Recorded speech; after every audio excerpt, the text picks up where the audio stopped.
Hey everybody, I am glad to see everyone today. We're going to be talking about remote team management and one of the critical success factors to have a high performing team, especially in today's COVID-19 reality of having to lead and participate in remote teams. So I'm going to be sharing out on my Zoom screen presently, but first what I want to do is let's make sure that we're recording our session. So we're not recording quite yet. And then when I share that screen, what you're going to see is, hi Karen, hi Melissa, what you're going to see will be the slides. If you're on Facebook Live, you'll be able to see all the slides on the monitor behind me. And so the font should be plenty large enough for you to be able to read.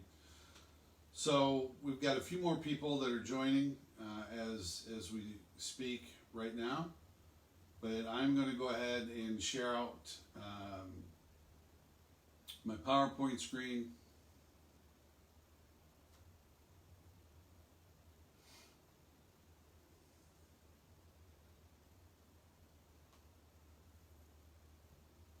So we can get going. And I hope everyone's doing okay, you know, given the circumstances that we're all facing today. So, well, you will have to forgive me because for some reason I am sharing the wrong screen.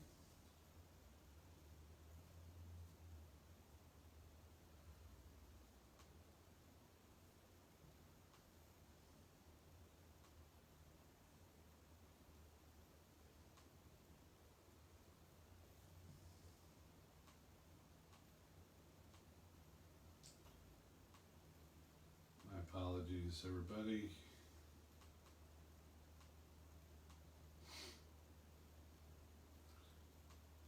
Was running just a little bit behind today.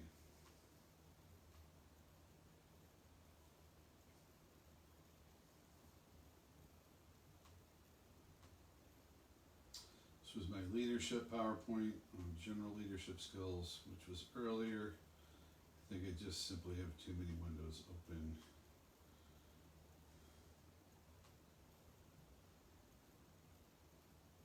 Make sure that I am.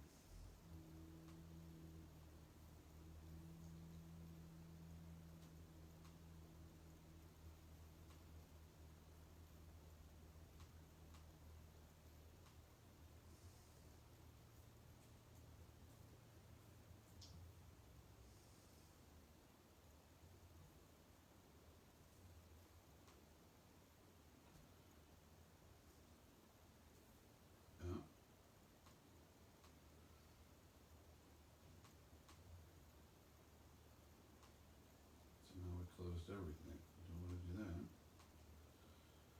that. All right.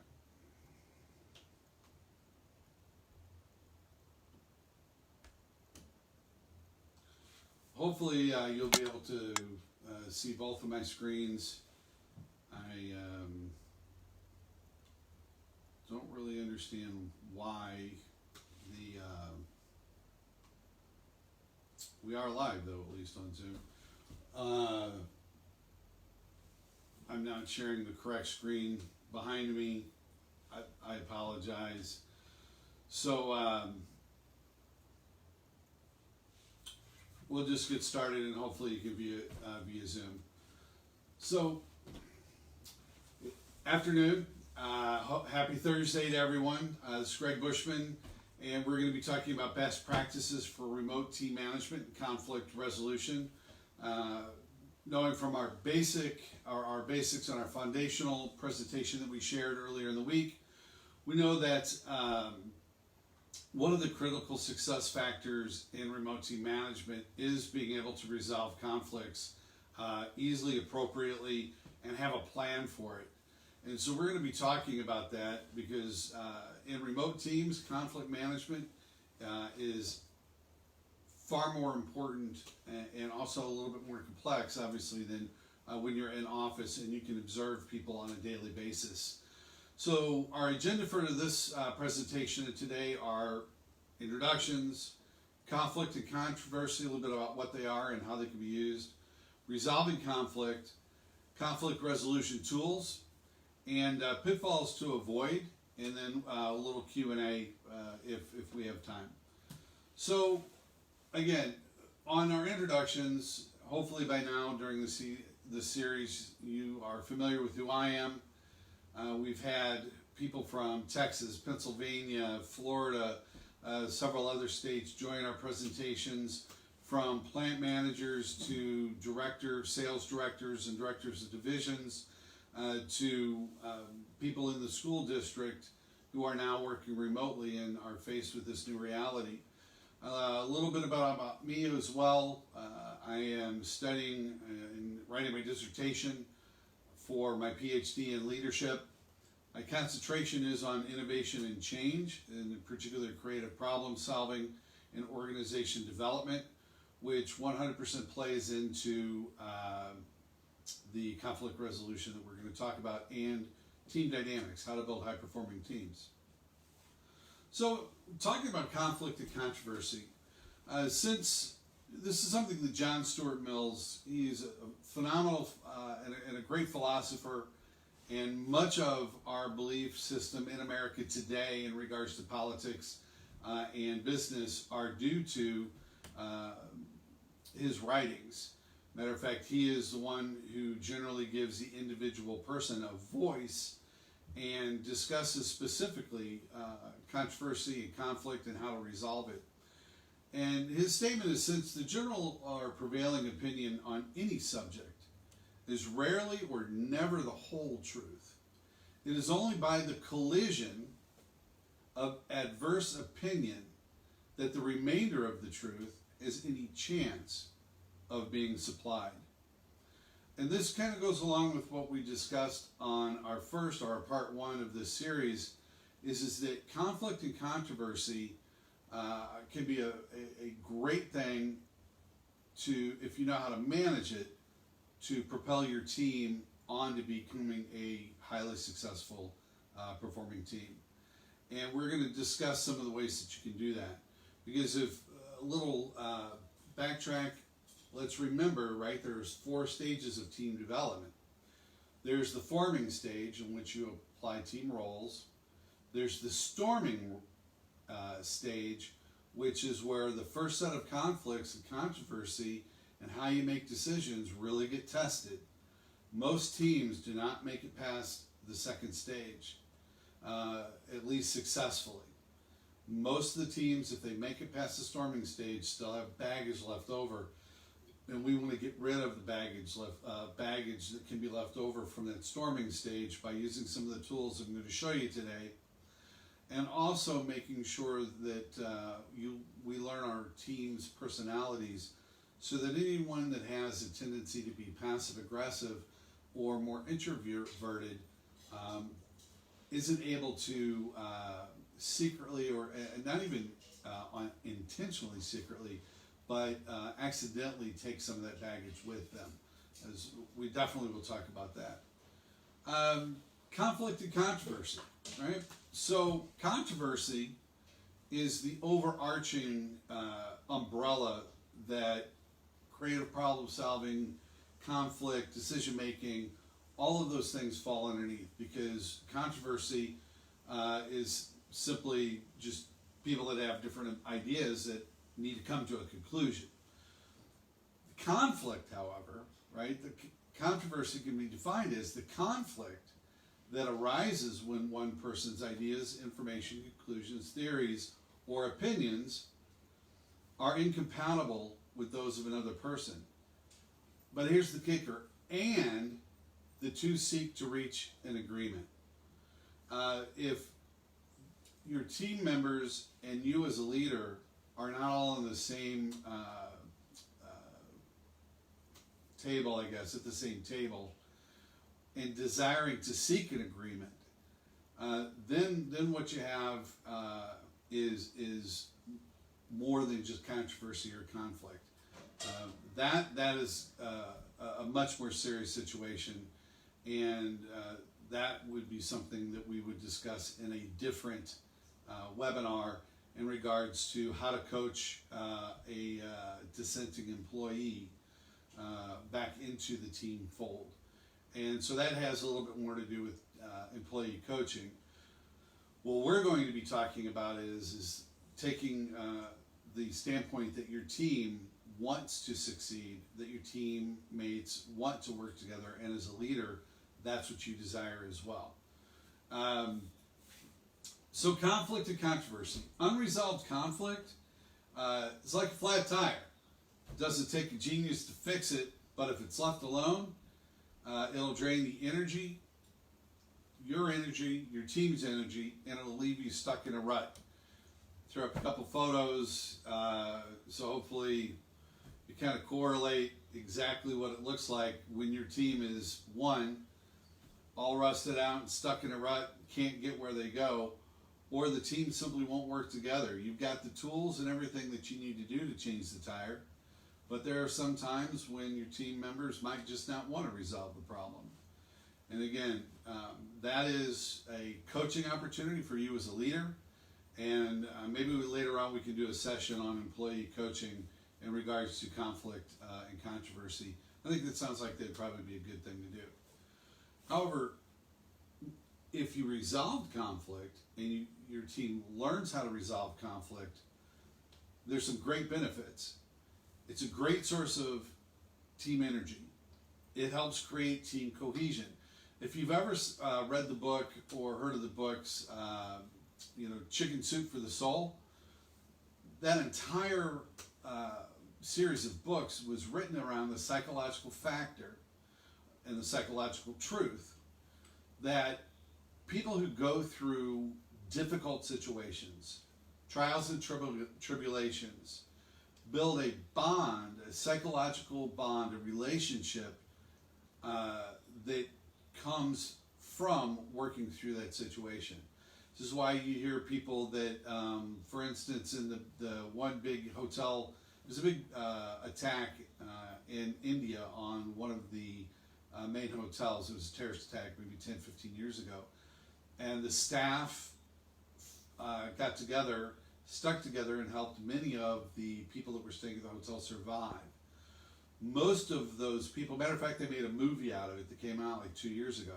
If you watch the end of that movie, it shows the group and it has interviews with them, and every one of those people will kind of testify to the bond that was built between them and the hotel staff. Now, these are international travelers. None of them knew each other. They had no relationship prior, but out of that conflict and the conflict resolution came a lifelong friendship, or at least a lifelong relationship. And so, in addition to just that natural or human nature psychological factor in team building, conflict helps increase communication and perfect it.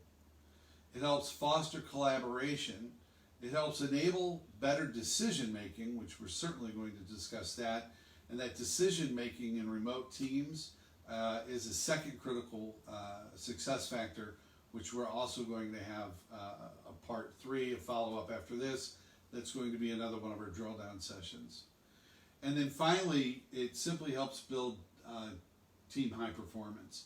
And keep in mind, it doesn't matter if you have a group, if you have a team, conflict in life is unavoidable. You're going to have controversy. It's how you make a decision. Unless the leader is making all the decisions for a person, then maybe a little tidbit into our decision-making factor. The least trustworthy decisions, and I'm sorry, leaders out there, but it is statistically proven that the least effective complex decisions that are made by the leader on their own. The most successful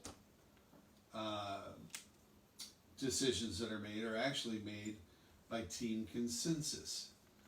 So I appreciate that it's made by team consensus, and that is a little different than, well, it's significantly different than the leader making a decision on their own.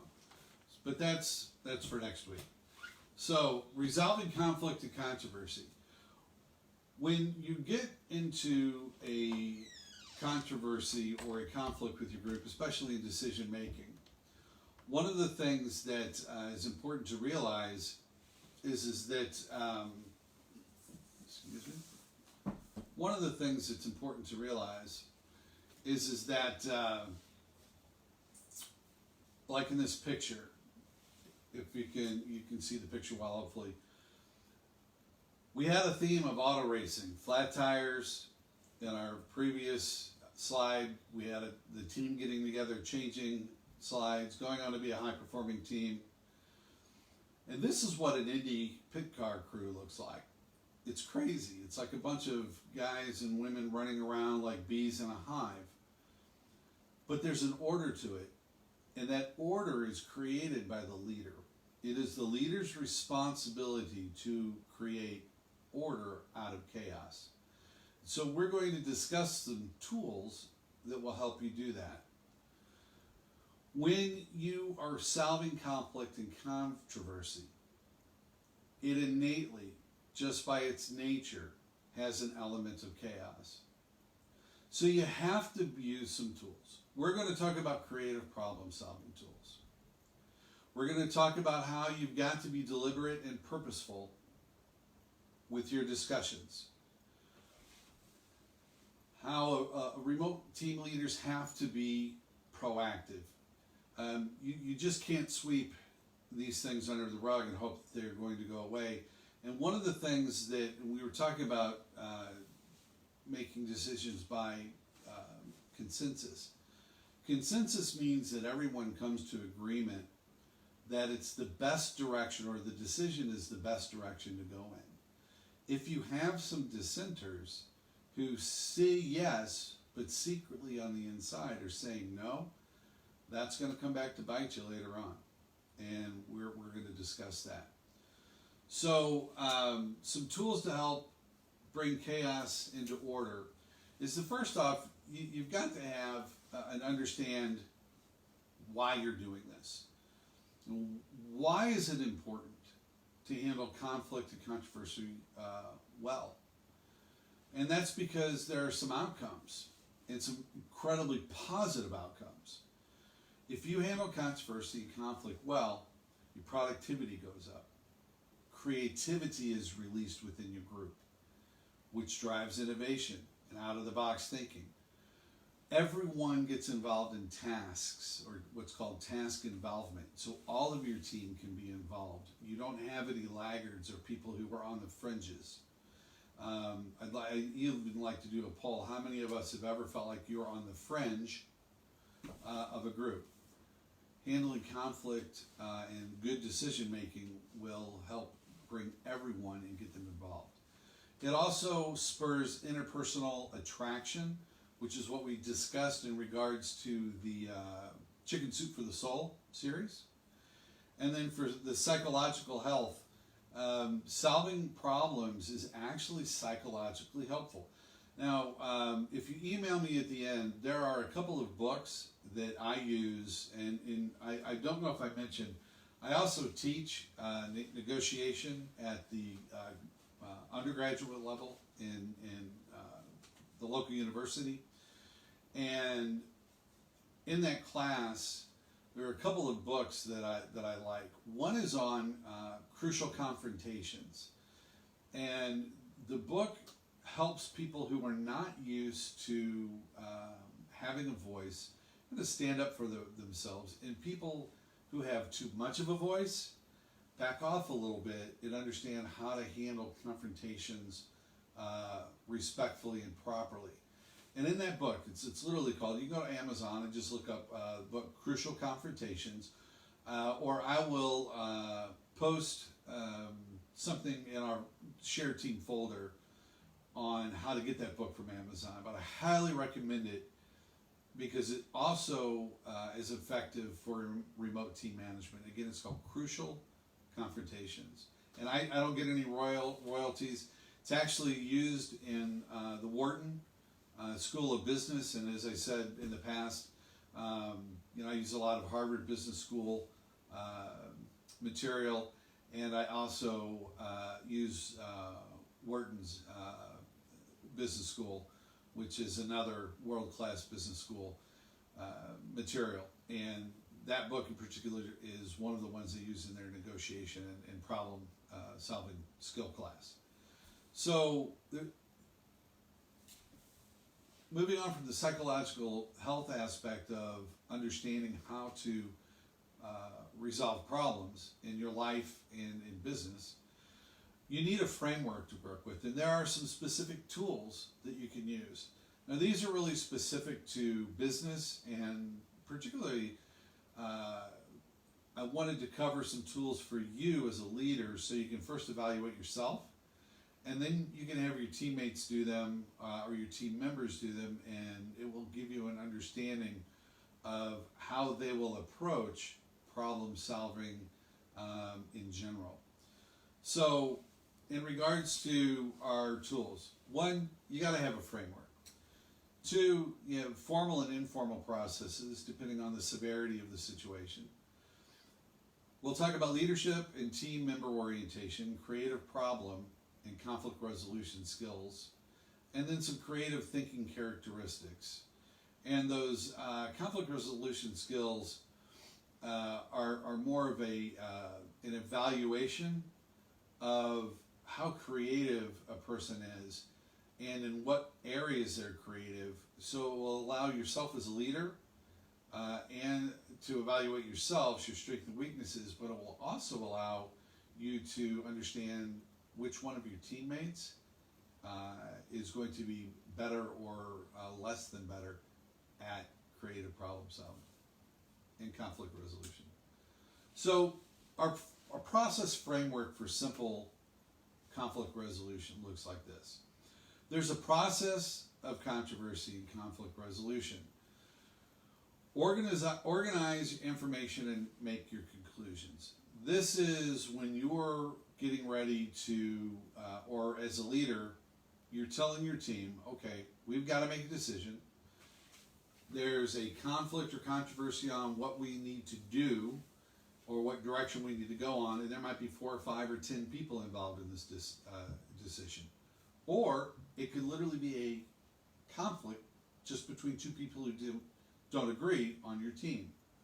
Either way, you're going to instruct your team to organize the information that they've been gathering about this situation and then write down their conclusions based on deductive reasoning. They've got their sets of information. Here are the things that they've researched and found out. They're going to look at them. They're going to make some deductive decisions based on that, and then they're going to make some conclusions. And each person that's involved in the conflict needs to take that first step. The second step then is, as a group, or whoever is involved, needs to present and then advocate for their position. So this would be like in a Zoom session where you kind of do a round robin, or if you were in the office and you had a board meeting and different people got up and gave presentations, you would simply have each individual person give control of Zoom over to them. They would do their presentation, or you could simply poll them if it's just a verbal conversation. Poll them one by one. The gatekeeper would poll them one by one to make sure that everyone gets a chance to speak. And it's their responsibility to the best of their ability to present and defend or advocate for their position, why they believe what they believe. The next step then is, as a group, is that each of the ideas will be challenged. Now, this is done in a constructive factor, and we're going to talk about some guidelines for doing this in a constructive way at the end of the presentation. After or during this discussion of ideas, well, I'm comparing this, comparing to that. There's going to be some give-ups. There's going to be some gains. There's going to be some benefits, and there's going to be some costs. All of those things have to be weighed out, and it certainly is going to produce some uncertainty for the time. And that's just part of resolving your conflict. But keep in mind, remember, the gatekeeper's got to be making sure that everyone is involved. And again, going over this process, each individual person gets to weigh in to challenge the ideas that were put forth and to talk about the different outcomes that they see as a probability of happening. And it does take a little longer sometimes when you're meeting remotely, simply because of the unfamiliarity with the technology possibly. And then the next step really is something that's called epistemic curiosity. And this is as a leader, and everyone on your team should have this, is that you should have a natural curiosity in regard to finding out what the best solution is. And that's something, again, that if you recognize through observation as a leader, you don't see that within your team members.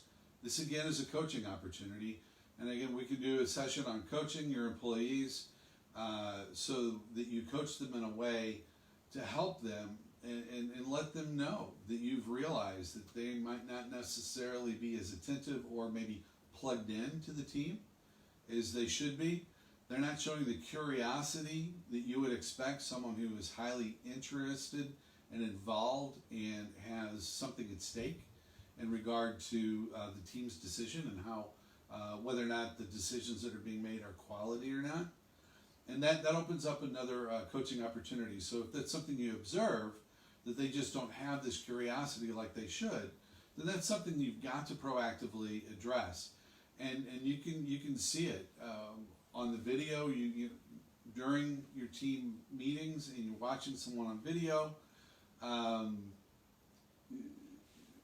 You just have to be attentive to each one of those video screens, because it is a little bit more difficult than being able to see somebody 20 or 95 in an office and hear them at the or talk to them at the coffee cooler or the water cooler or whatnot.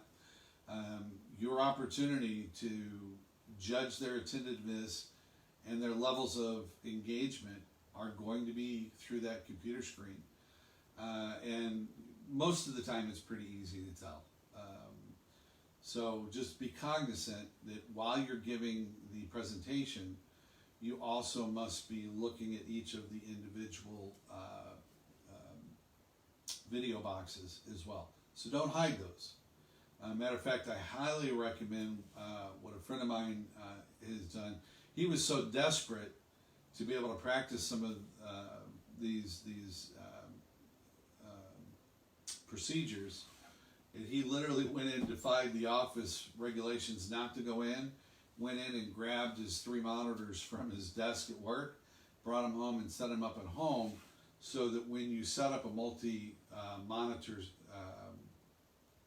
desktop on your desk, you can actually display the video conference squares on a different screen, so that you can then concentrate on your presentation, or vice versa. You can have your presentation on the left and have your video screens right in front of you, so that as you're giving the presentation, you can observe your team members' reactions, facial expressions, and what they're actually doing during the meeting. And then finally, after you've discussed all of the different options that are out there, you're going to want to rethink ideas and synthesize, which simply means have cohesion and consensus in your decision making. So have a resolution process template. That should be part of your team charter. Again, if that's something you don't have, I'd be glad to share one with you, an outline of one. But the template should have both formal and informal processes. If you have a formal process, this is something that's for very important decisions, or maybe something that involves the entire team. And during those times, you want to make sure you're gathering information, as we said, from all team members. And again, want to reiterate that we decide by consensus what the best course of action going forward is. If you have an informal conflict, controversy, only a couple of parties are involved, grab those parties, handle it just like you would in office. Divide, at that point you can decide by what's called an individualistic process, or in other words, you as the leader decides what's going to happen. And then hopefully if you coached your employees well enough, that you should expect them to fall in line with what you've decided to do. But don't make a big deal out of a molehill. If it's a minor disagreement with two people, treat it that way, just like you would in the office. And if one person is struggling with some emotional leakage or just things in life, things are crazy right now, those are all coaching opportunities. And again, that's based on your observation as a leader, what is best course of action to take. And 99 times out of 100, your first step is to pull the person aside and ask them some questions and see how you can coach them and help them out. So as a leader, some of the things you need to be prepared for is one, be prepared for dissent.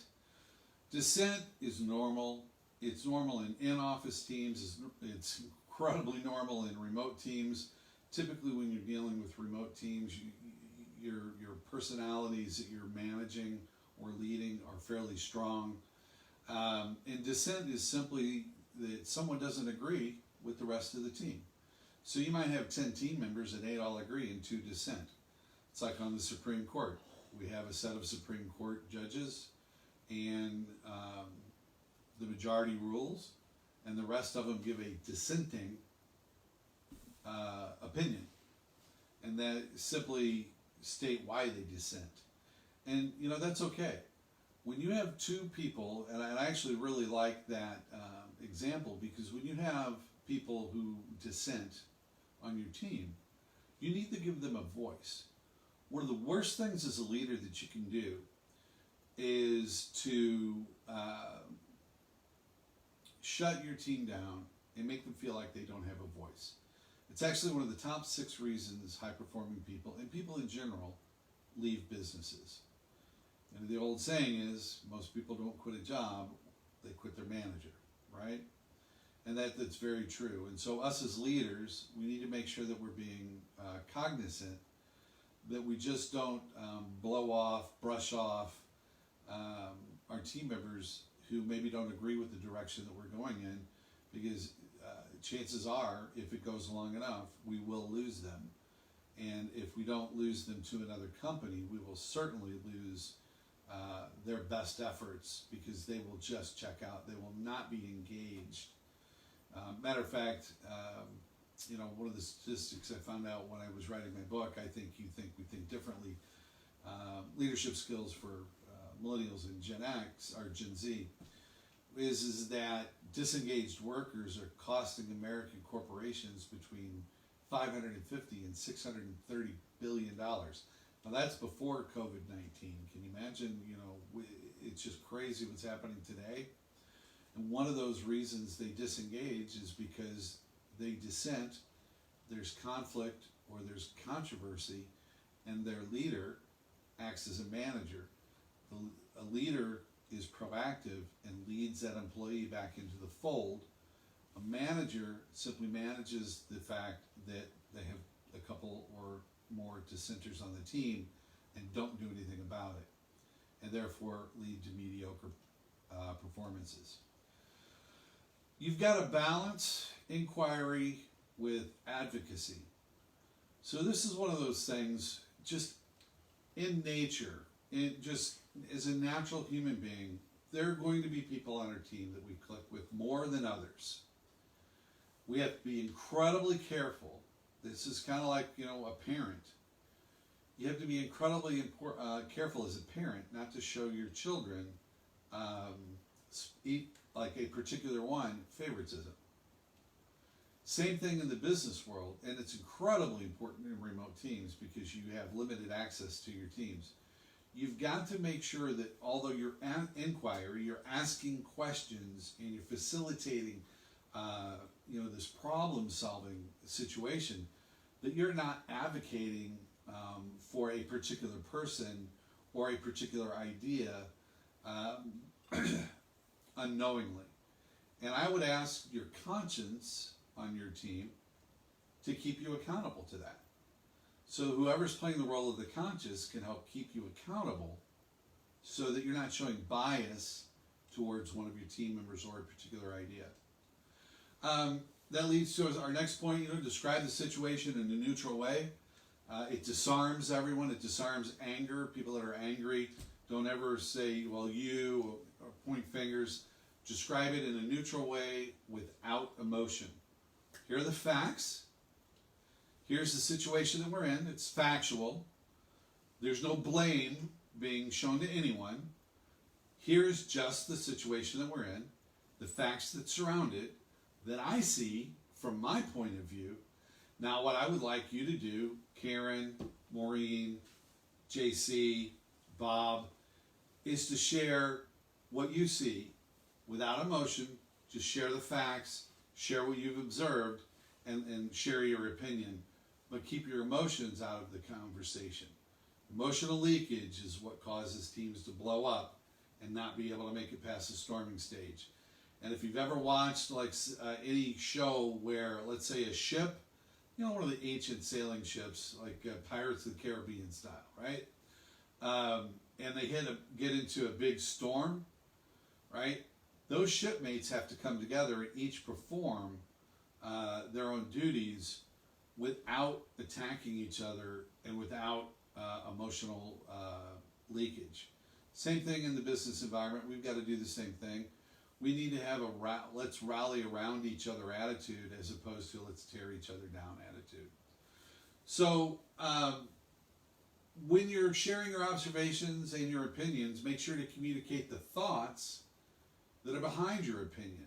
Here's why I came up with that conclusion. Simon Sinek does a great job of explaining how our brains work and why we need to understand the why. And people really don't care about your what, or your how, or even your who, but they do care about your why and what you believe. And so if you can explain why you came to a particular conclusion, it will help communicate and connect with the other people on your team. If it's helpful, share some of your past experiences. And again, make sure to encourage everyone else to share. So those are some of the basic frameworks and things you need in remote conflict management. But I wanted to go a little further and dig a little deeper into some critical issues and critical problem solving where the problems are very important. Maybe it's something that is critical to your team or critical to the success for the mandate of your team or even to your organization. Now, I've been part of organizations that have rolled out national and global change management initiatives, and in doing so, using some of the creative problem-solving techniques that we're going to talk about would have helped uncover some unforeseen bumps in the road that could have been proactively managed up front instead of having to react to a bad situation or a difficult situation because it wasn't anticipated. And as a leader, we are supposed to be the visionaries and those who are inspiring our teams and motivating them to perform and to reach particular goals. And part of that is a creative problem-solving process. And we need to look at that as a leader from ourselves. And I'm going to share some things that very large and very successful and very prosperous organizations are using, such as IBM, Amazon, Harvard Business School, of course, Pixar, if you're familiar with them, an incredibly creative environment, company, and Netflix, Zappos, and I could go on and on, British Airways, and share with you some of these things. Now, creative problem solving is an actual process. It's a real science. It's actually part of my dissertation or my doctoral studies and disciplines, and it was created originally by the Buffalo State University. They are the original creators of creative problem solving and what's called a foresight creative problem solving model, which is what the organizations I just mentioned, many of them use. And so the basic steps are assessing the situation, right? That's pretty simple. We've just talked about that. Exploring some of the visions, clarifying what we're actually looking for and looking to solve, formulating some of the challenges that we've got to overcome, exploring ideas, right? Like that brainstorming thing. And then transforming some of those nebulous ideas that are scattered all over the place, some of the chaos we mentioned, and actually formulating real solutions that could be implemented. Maybe you choose the top 3 ideas and you literally formulate a solution that you can implement in your team or on your project. Explore acceptance. At that point, maybe you've got a subcommittee coming up with those and you want to talk to the rest of the team or your peers. Maybe you're a vice president and you want to talk to the other vice presidents in other divisions that your program is going to affect. Run the ideas by them. Certainly you're going to want to run it up the ladder and talk to your senior vice president or your executive vice president on what you're thinking or planning on doing. And then based on their acceptance, you're going to create an implementation plan. And that is simply something that you literally map out. You can use tools like Microsoft Visio or Project or tools that are similar. Some of the reasons why we use creative problem solving in conflict resolution: it facilitates team decision making. So if you can learn creative problem solving techniques, you're learning 2 skills at the same time. You're getting 2 birds for 1 stone, so to say. Because not only are you learning how to help resolve conflict within your team and amongst team members and helping them make better decision makers, you're also bringing a framework to your team so that you can make better decisions for your entire team and the projects in which they're working. It encourages or sponsors idea development, helps us keep an open mind. It embraces innovation. It helps us be mindful of other people's thoughts and that other people have ideas. We can enter into brainstorming activities. It helps prevent groupthink. Groupthink is when you have a closed systems view and you don't get outside input. This is what happens to so many individual leaders who want to make all the decisions themselves. They don't take anyone else's ideas or input into consideration. They consider themselves the expert. They make a decision, but that decision is not based on all the facts, and therefore typically that decision is a poor decision. It also prevents team blindness. Team blindness is a larger or a wider phenomenon to that individual leader making a bad decision. It's very much like groupthink, but when you have team blindness, this is actually a situation where the team gets in a rut and they're literally going down a particular trail, and because of the corporate or the framework you've set as a leader is too stringent, they literally have blinders on like a horse. And because you've set your parameters so tightly that they can't look to the left or to the right, you've only got them focused forward, they begin to miss out on things like changes in technology. A good example of this was there was a telecommunications company, and the telecommunications company was set on launching some satellites, and these satellites were going to completely transform long distance calling, and they were going to take over the market. And they got so involved in this one project that they failed to look to the left that there were 2 other technologies, namely cellular technology, that were being developed. By the time the company launched their satellites and spent hundreds and hundreds of millions of dollars on this project, the moment the satellites were launched, they were completely obsolete because cellular technology had launched. And so that entire company ended up actually having to sell out. And if I mention the names, these are companies I've researched and I've actually written reports on them in regards to failed organization development projects. You would remember them because one of their traits was that their phones worked like walkie-talkies and they were yellow. And if you are old enough to remember that, then you probably know who the company is. But at any rate, so that's what team blindness is, and we don't want to have that, right? We want to have enough lateral vision so that our team members can pick up changes that are happening around them, both in the business world and in society.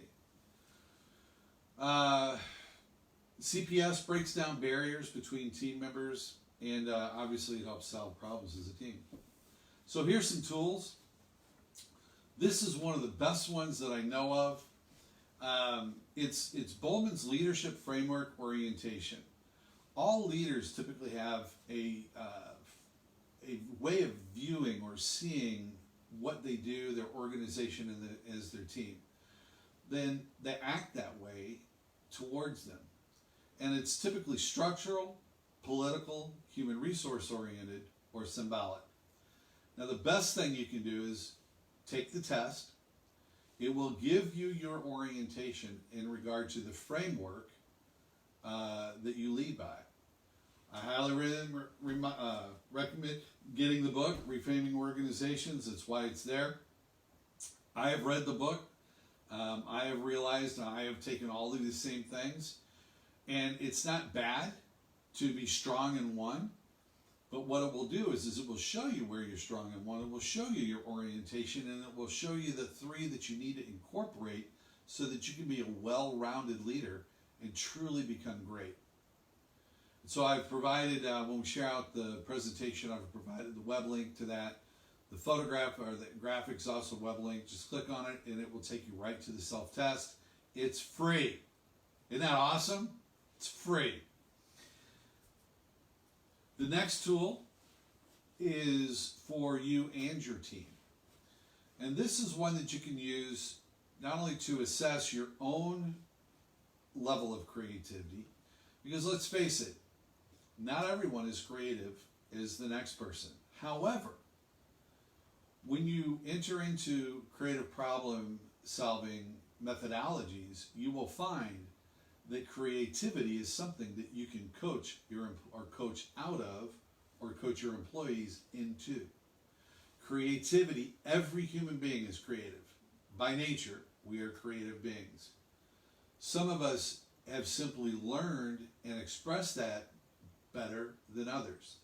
But creativity is actually something, it can be an unlocked personal power. It is a personal power, whether unlocked or locked, but if your employees have it locked up, you can actually coach them into becoming creative. And we all know that creative, innovative employees are not only the most productive, but they also bring better solutions and better answers to problems. They don't just walk up with the problem and tell you to solve it as a leader. As a leader, it's our job to coach and develop creativity within our team members. And when we do this, remember, the best decisions are made by consensus. So if you have all 10 or 20 of your team members all firing on creative power, bringing you their best ideas and their best plans on how you can be successful, and you all get together to make that decision, right? Because decision making is the outcome of conflict resolution, or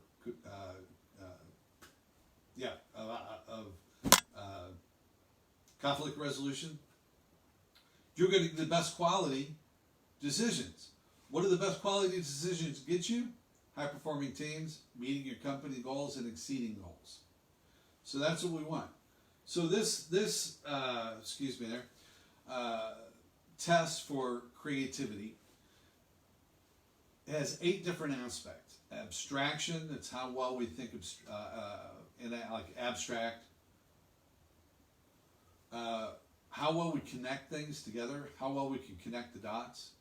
How creative is our perspective? Like, can we look at something and see 4 or 5 different facets, or do we see one? How curious we are, which came up earlier. How bold we are. Again, this is something, man, and this is actually my test. This is my initial test the first time I ever took this 4 years ago. And I'm very curious and I'm very bold. And I have to dial that boldness back. That I can have a tendency to bowl people over in a meeting.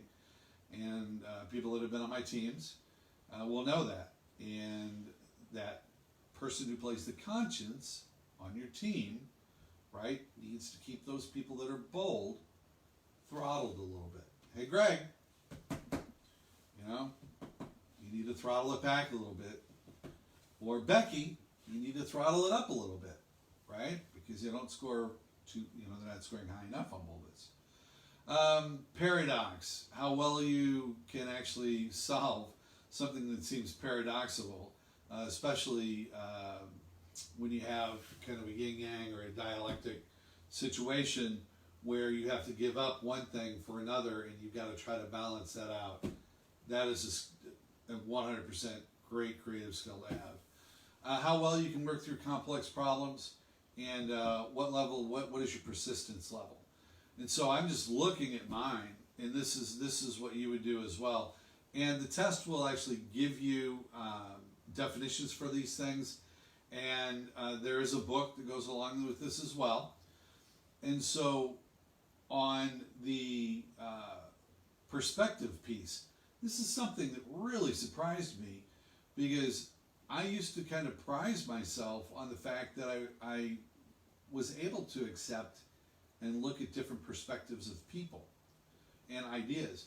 But here's what happened, and what I realized was, when I first took this test, I was just past what's called the expert stage on the leadership maturity framework, which, if you're watching my leadership skills or what is leadership series, you'll know what the leadership maturity framework is, because leaders do evolve and we do mature, and the more mature we are, the better leaders we are.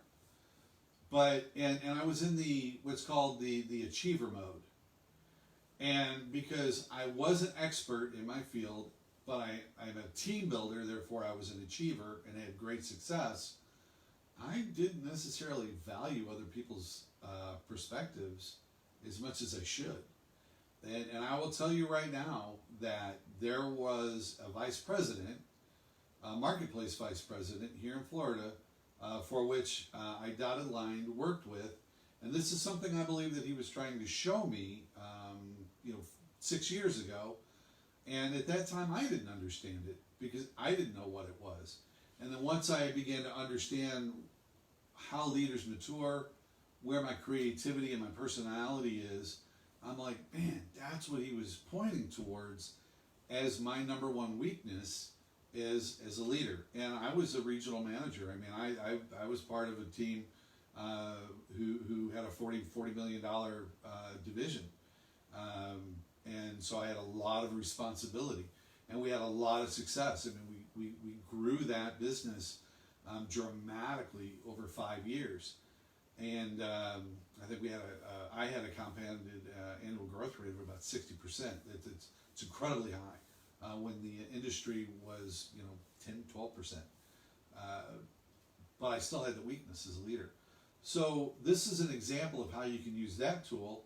And if you're also taking the What is Leadership series and learning about leadership maturity and what level of leadership maturity that you're at, by the way, every vice president should be at least the achiever, but should be at least achiever or above.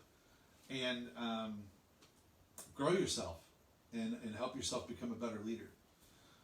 And this is applicable to your team members as well when you get there.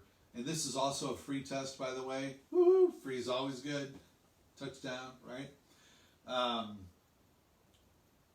that you can help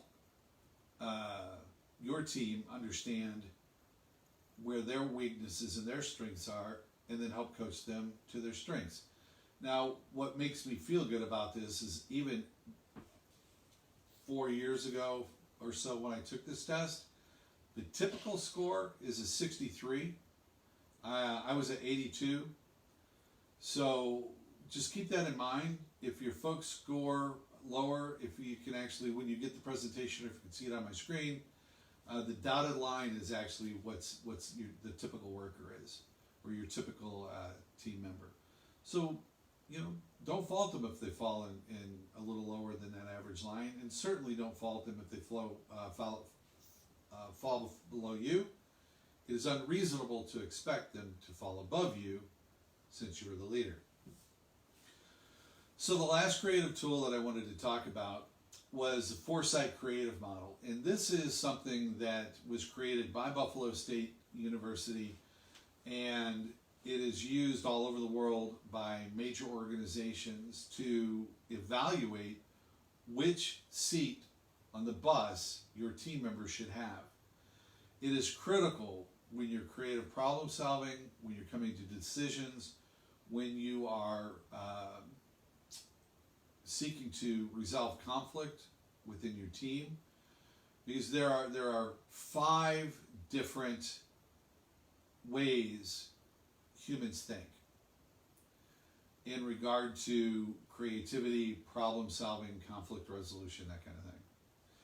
And the first one is clarifiers. And if you remember back, one of the first steps in problem solving or conflict resolution is 1, clarify what the problem is. What is it, and what are our positions? Why do we disagree, right? And the facts and the things that surround that. There literally are a set of people that's their mentality. That's what they're great at.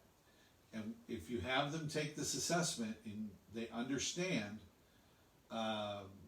where they fall, and you understand where they fall, then you can make sure that they are helping guiding. Let's say you've got a team of 20 and you need 4 teams to go through that cycle of conflict resolution and problem solving and decision making. You know who you're going to appoint as the leader for that quarter of the work, right? Your clarifiers. Ideators, they're think big, man. They're the big thinkers. They're the ones that you get a brainstorm situation and you read all the little post-it notes that they have, and they're out of the box. I mean, they're just crazy wild, imaginative, incredible. Some of the ideas are absolutely unusable. Some of them are like just brilliant, right? But they're the ones that are ideators. They're the ones that are going to see things from all perspectives, connect dots that you would never think to connect. These are like the people who wrote the Google script for Google search. When that happened, they wrote this complex mathematical equation that was able to go out and connect all these dots from all of these different data points and then come back with the most relevant information. That's your ideator. So when you're coming up with solutions and you're brainstorming and you're literally doing a creative problem solving, the active work of that, that's the person you're going to put in charge of that fourth of your conflict resolution or your decision-making process. Right? Now, think about that. Just thinking about how we're including everyone, right? We're building interpersonal relationships and interpersonal activity. That's what you want in your remote teams. Everybody has something to do, right? And at the same time, you're helping people on your team gain leadership skills as you go through the process, that round process over and over again of resolving conflict, making decision, and performing, right? Developers, third group, right? They're the ones that make sure they get things right. These are the ones that you want on your team who go, okay, we got the idea, maybe 3 ideas that we're going to take from our ideators that we think that will absolutely work.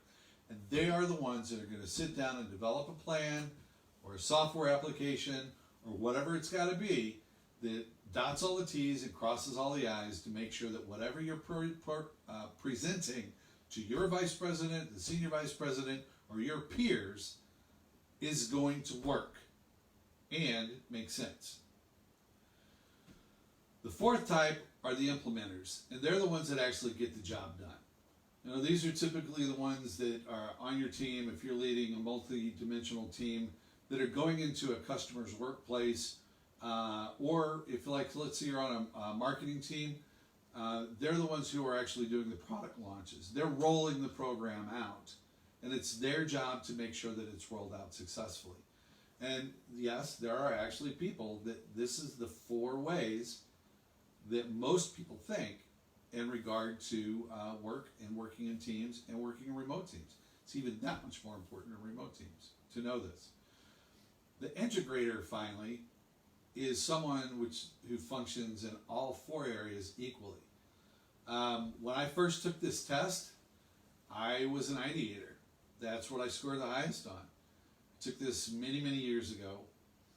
And as I've developed as a leader, and as I've developed my creative abilities, I'm actually now an integrator. And if I didn't put mine in here, because I did want in this presentation for you to see a mix of the team members, I score literally the exact score on all 4 areas. I score a 34 out of 50, which is, as far as I know, that literally is, it's the most even score you can get as an integrator. What does that mean? That means that I think at a systems level, and as a leader, remember all the little honeybee or the bees buzzing around the Indy race car, all having to do their thing and whatnot. Not only can I see that and see how they function and make sense of all that and create a plan so they don't run into each other and bump into each other and time it right and get their jobs done, I can take a look at the garage, I can take a look at the marketing, I can look at different aspects of the business and how all of those coordinate. Now, that's just not me. There's hundreds of thousands of people out there that are integrators, and it also goes along with your level of leadership maturity, because the strategist is actually a level of leadership maturity, and that tends to be where I sit and I function in regard to my leadership skills. And again, if you're, not to refer too many times to the other program, but if you are going through that, there are tools that help you mature more quickly through those levels of leadership maturity to get into the achiever, individual, and strategic levels of leadership. And so I will put a Foresight Creative Model Guide in our share folder out on Google Drive so that everybody can download it and read about the program. And as a leader, it's actually not something that, it is rather something that is worthwhile to invest in. I don't get any money for it. They don't pay me for anything. It's just a phenomenal program. It is $2,500 to get certified in the model so that you can actually be the one at your work. It's kind of like a lean Six Sigma type of a thing, but for problem solving, creative problem solving, where you can get certified at it. And then if you actually want to teach the classes, they actually have a facilitator class. It's another $2,500. So anyone that's in human resources, this is something that you would definitely want to do, because not only can you roll that out, for the $2,500, get certified, you can administrate the testing for your company's employees, and if you're a leader, you can do that for your team. And I highly recommend it, and it doesn't take long at all. It might be a 4-day class, I think, for the $2,500, but you become licensed in the process. So some pitfalls to avoid. Just be real considerate. Make sure you think about these tendencies. Don't have unrealistic expectations of yourself, your team, or the individual members. Don't infer feelings. This is what we talked about earlier, where we blow people's feelings off, especially in this time. Psychological and emotional health is just part of being a good leader, having emotional intelligence. Don't blow people's feelings off. Don't infer them on other people either. don't try to interpret what you might be seeing as anger or frustration or rebellion to you, when maybe the person is just frustrated because of the COVID-19 thing or some other reason. Talk to them, ask them. This is part of employee coaching. Bring them, and if you are in the HR framework that we talked about earlier, if you score high in the human resources framework, you would never infer feelings onto a person or blow them off, defer them. You would deal with them. Failing to listen, failing to praise your people, failing to model desirable behaviors. Are you actually doing what you say and not just telling people what to do? You know, that's a walk the walk, right? So that, you know, don't talk the talk, you got to walk the walk. And if you look back at those 4 frameworks that we discussed in Bowman's 4 frameworks of a leader, you're going to take a look at those and you're going to find that these 5 pitfalls all fall within those 4 frameworks. And depending on which framework you are, you will be more or less likely to fall into one of these pitfalls. So I'm going to sign off, and you can shoot questions to me at gregory.bushman@gmail.com. It's gregory.bushman@gmail.com. Look for our events for next week. They'll be on my website, and that's simply www.gregbushman.com. Give it a minute to load. You know, the networks are overloaded at this time during the COVID thing, and but our events will be up there. So I appreciate it, TTYL, and shoot me an email and let me know how I can help you. And I'll be loading up some documents into our share folder. And again, if you don't have the address to that share folder, email me, and this presentation as well as some supporting documentation will be in there.